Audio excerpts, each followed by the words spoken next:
नमस्कार दोस्तों, मैं अंकुर उपाध्याय स्वागत करता हूं आप सभी का आपके अपने YouTube channel share market analysis में।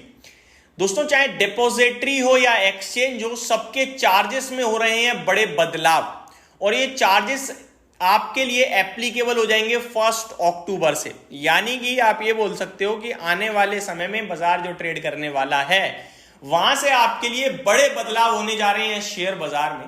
अब कितने बड़े बदलाव हैं, चलिए समझते हैं और जानते हैं। वन मोर थिंग, बहुत सारे स्टॉक्स तो लिस्टेड भी हैं। लाइक डिपॉजिटरी की बात करते हैं तो सीडीएसएल मार्केट में लिस्टेड है और सीडीएसएल का ही मार्केट शेयर सबसे बड़ा है। मैं मार्केट शेयर की बात करूं तो एनएसडीएल और सीडीएसएल दो डिपॉजिटरी है हमारे भारत में, और इन दो डिपॉजिटरी की बात करें तो सीडीएसएल अराउंड 77% का मार्केट शेयर ओन करता है और एनएसडीएल केवल 23% का मार्केट शेयर ओन करता है। दैट मीन्स सीडीएसएल पूरी तरीके से अपने आप को फ्रंट फुट पे प्ले कर रहा है। सीडीएसएल आप ये मान सकते हो कि ऑलमोस्ट सारे ही एक्टिव जो क्लाइंट्स हैं वो सीडीएसएल के पास हैं। तो अगर आप मार्केट को लेकर बुलिश हो कि मार्केट में तो पार्टिसिपेंट्स बढ़ते ही जाएंगे, ज्यादा से ज्यादा डीमेट अकाउंट ओपन होंगे, तो सीडीएसएल उसके लिए एक इन्वेस्टमेंट पर्पस से बहुत अच्छा स्टॉक हो सकता है। लेकिन यहां पे मैं इसके बारे में बात नहीं कर रहा हूं, मैं बात करने जा रहा हूं चार्जेस के बारे में। दोस्तों, सेबी का रिसेंटली ना एक कंसल्टेंसी पेपर आया था जहां पे चार्जेस को लेकर बड़ी बहस छिड़ी थी और ये सारी की सारी ब्रोकिंग स्टॉक्स जो है ना ये टूट गए थे दोस्तों, बड़े लेवल पे गिरे थे। इन्होंने कहा यार ये तो बड़ी दिक्कत का विषय बनेगा हमारे लिए अगर ऐसा होगा तो। कैसा होगा वो मैं भी बताऊंगा, पहले आप डिटेल समझ लीजिए। तो सीडीएसएल ने अपने डिपॉजिटरी चार्जेस में किया है बड़ा बदलाव। क्या किया है वो समझेंगे। एनएससी बीएससी ने भी किया है बड़ा बदलाव, बीएससी भी मार्केट में लिस्टेड है। तो चलिए समझते हैं दोनों को एक एक करके कि क्या बदलाव किए हैं। पहले मैं आपको प्रीवियसली लेके जाऊंगा, थोड़ा पीछे लेके जाना चाहूंगा जहां सेबी ने कंसल्टेंसी पेपर में क्या कहा था वो बताना चाहता हूं। दोस्तों, सेबी ने कहा था कि जो ये ब्रोकर्स है ना, ये बड़े बड़े ब्रोकर्स को क्या करते हैं, ऑफर दे देते हैं कि आप सौदा कीजिए, ट्रेड कीजिए, आपसे हम थोड़ा कम चार्जेस लेंगे। एक्सचेंजेस जो है वो ब्रोकर को बेनिफिट देते हैं कि अगर आप हमारे पास बड़ा वॉल्यूम लेके आओगे तो हम आपसे चार्जेस कम लेंगे। और जो ब्रोकर्स हैं वो दवा के क्लाइंट ला रहे हैं, दवा के ट्रेड्स करवा रहे हैं, केवल यही कह के कि डिस्काउंट है। तो यहां पे फेयर गेम नहीं चल रहा था। फॉर एग्जांपल, रिटेल प्लेयर है, छोटा प्लेयर है, वो 10 लॉट, 20 लॉट, 100 लॉट, 500 लॉट में काम कर रहा है, उसको फायदा नहीं बेचारे को। वहीं पे कोई बड़ा ट्रेडर है, वो ट्रेड कर रहा है तो उसको चार्जेस कम पे करने पड़ रहे हैं। क्यों? क्योंकि वो बड़े वॉल्यूम्स जनरेट कर रहा है। एक्सचेंजेस क्या कहते थे कि आप बड़े ब्रोकर हो, अब एंजल वन है, आप स्टॉक है, ये डिस्काउंट ब्रोकर्स के पास नंबर ऑफ क्लाइंट्स बहुत ज्यादा है तो इनको बड़ा बेनिफिट मिलता था। क्यों मिलता था? क्योंकि ये बड़े लेवल पे क्लाइंट ऐड कर रखे हैं इन्होंने, बड़े लेवल पे क्लाइंट्स हैं इनके पास। तो एक्सचेंजेस ने इन्हें ऑफर दे रखा है कि आपके पास तो भाई बहुत क्लाइंट बेस है, आपको हम ऑफर दे रहे हैं, आप ट्रेड करवाओ, कोई दिक्कत नहीं है। वहीं जो डिस्काउंट ब्रोकर्स नहीं है, लाइक फुल सर्विस ब्रोकर्स हैं, लाइक एडलवाइज वगैरह, इनके पास उतना कस्टमर बेस नहीं है, तो ये इनके लिए दिक्कत थी। इनको ट्रांजैक्शन चार्जेस वगैरह एक्सचेंजेस को ज्यादा पे करने पड़ते थे। तो सेबी ने कहा ये फेयर गेम नहीं हो रहा है मार्केट में। सेबी ने कहा सबके लिए एक ही ट्रांजैक्शन चार्ज होगा, एक ही ब्रोकरेज चार्ज होगा, तो आप लोग सबके लिए इक्वल करोगे। अब ऐसा नहीं कि ज्यादा कस्टमर है तो सस्ता दे दिया, कम है तो महंगा कर दिया ना।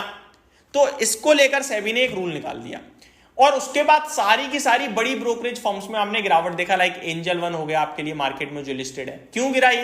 क्योंकि इन्हें बड़ा फायदा होता था भाई साहब, एक्सचेंज को कम ट्रांजैक्शन फी पे करते थे तो वो पैसा इनकी जेब में जाता था, प्रॉफिट बनता था, क्योंकि क्लाइंट से तो ये पूरा ले रहे हैं, तो ये इनके लिए बड़ा बेनिफिट था जिसकी वजह से गिरे भी थे। लेकिन अब हो चुके हैं फाइनली टोटली पूरे बदलाव। अब क्या है वो समझते हैं।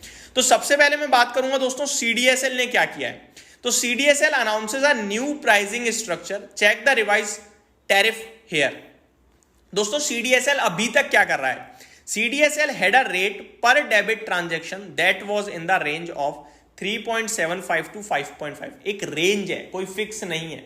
3 रुपए 75 पैसे से लेकर 5 रुपए 50 पैसे तक की रेंज में ये डेबिट पे चार्ज कर लगा देता है। ट्रांजैक्शन पे, डेबिट ट्रांजैक्शन पे ये चार्ज लगाता है CDSL, central depository services limited.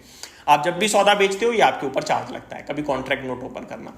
अब ये 3 रुपए 75 पैसे जो बेस है ना नीचे, ये 3.50 है एक्चुअली में, क्योंकि इनका एक डिस्काउंट है 25 पैसे का, वो स्पेशल फीमेल्स के लिए है जहां पे उन्हें ऑफर करते हैं 25 पैसे का डिस्काउंट। तो 3 रुपए 50 से 5 रुपए 50 का आप कह सकते हो।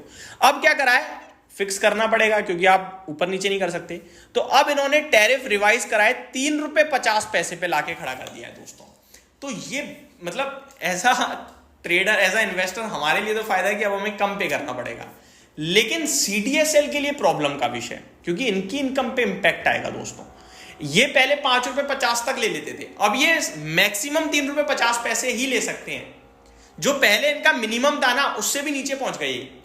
और जो स्पेशल 25 पैसे का डिस्काउंट था वो ये कह रहे हैं अभी भी बना रहेगा। वो मैं बता दूं, among these the discount of 0.25 पर debit transaction done by female demat account holder will continue. Simple language में, हम और आप जब पहले डेबिट करते थे, कोई शेयर बेचते थे, तो हमें 3 रुपए 75 पैसे से लेकर 5 रुपए 50 पैसे तक पे करना पड़ता था। अब वो 3 रुपए 50 पैसे फिक्स हो गया, हमारे लिए फायदा, लेकिन सीडीएसएल की प्रॉफिट पे इंपैक्ट आएगा। तो ये तो हो गया सीडीएसएल के हिसाब से, जो सीडीएसएल ने चेंज करा है सेबी के रूल्स के बाद। अब सीडीएसएल की बात करें तो स्टॉक तो नो डाउट बहुत अच्छा है, लेकिन 63 के पीई पे थोड़ा महंगा लगता है, 40-45 के पीई पे अच्छा लगता है, 1463 पे नो डाउट अच्छा है, भागता जा रहा है, टेक्निकल बहुत स्ट्रांग है, ऊपर जा ही रहा है, तो कोई दिक्कत नहीं है, बैठे रहो इन्वेस्टर। और लॉन्ग टर्म के लिए मैंने वीडियो की शुरुआत में ही बोला कि बहुत दमदार है, इन्वेस्टेड रहोगे पैसा बनता रहेगा। पर्सनली मुझे बहुत पसंद है, पर्सनली मैं इसमें निवेश करना चाहता हूं, बट अभी मैंने किया नहीं है, और जब भी गिरेगा मैं डेफिनेटली लूंगा। ये मेरे क्लियर कट डिस्क्लेमर्स हैं लॉन्ग टर्म पर्पस से। आपके पास भी है, डेफिनेटली होल्ड ही करना चाहिए। फ्रेश एंट्री के मौके आप 1000, 1100, 1150 करीब तलाश सकते हो अगर मिले तो।